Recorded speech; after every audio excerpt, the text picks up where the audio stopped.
Kémy Séba du Bénin.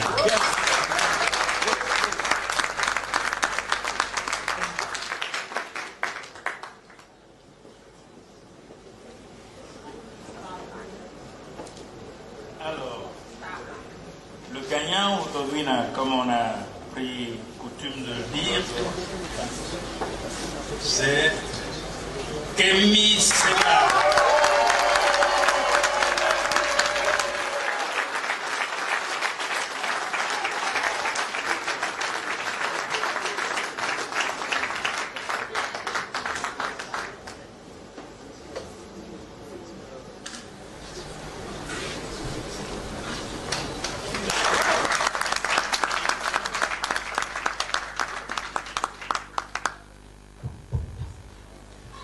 Surtout venu pour toucher ce micro ce soir.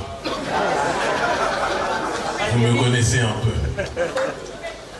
Avant toute chose, préalable, honorer nos ancêtres sans qui nous ne serions pas ici ce soir, en toute évidence. Remercier les organisateurs qui n'ont pas ménagé leurs efforts, et c'est pour ça que je vous appelle à la tolérance par rapport au petit couac qu'il peut y avoir. Il est tard, c'est vrai. Mais applaudissez fortement Paul Ella et tout son staff, s'il vous plaît.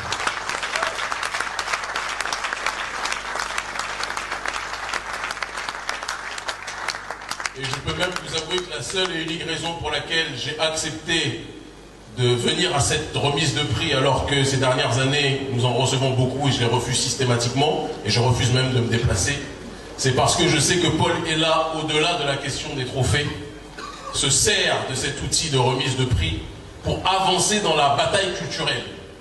On va utiliser un logiciel un peu marxiste, même si je ne le suis pas. Quand Gramsci parle de la bataille culturelle, il parle de la nécessité de gagner la bataille des idées avant de gagner la bataille politique. Et faire en sorte que le panafricanisme touche tous les secteurs d'activité et ne soit plus uniquement dans la dimension politique, touche la culture, touche la spiritualité, touche l'économie, etc., c'est d'une nécessité absolue. Et donc pour cette raison, applaudissons Paul Ella.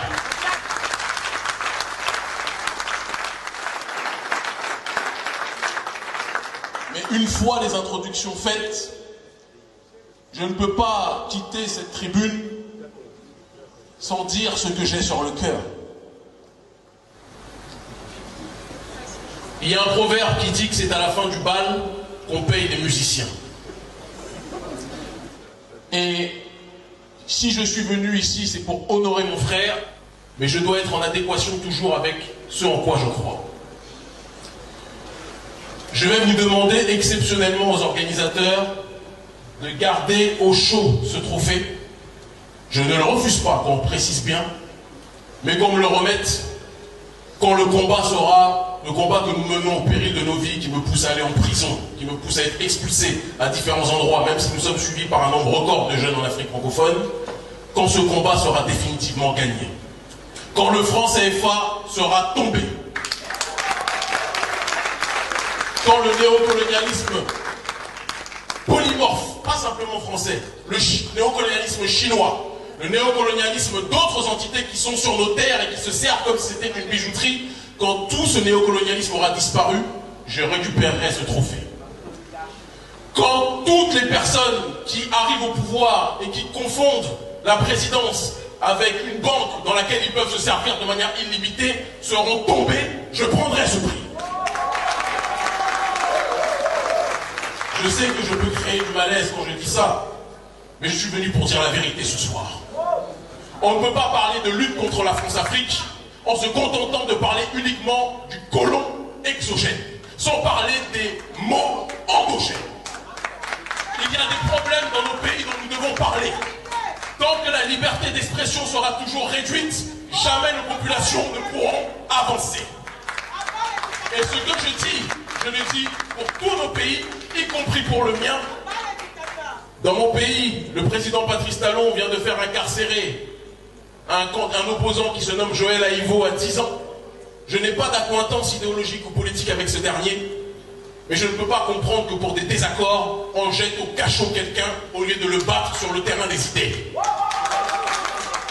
Et ce qui est valable au Bénin, est valable au Cameroun, est valable au Sénégal, est valable dans tous nos pays colonisés encore aujourd'hui.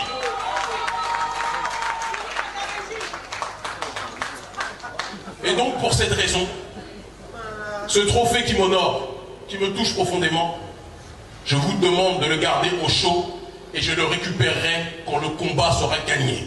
Voilà, merci infiniment.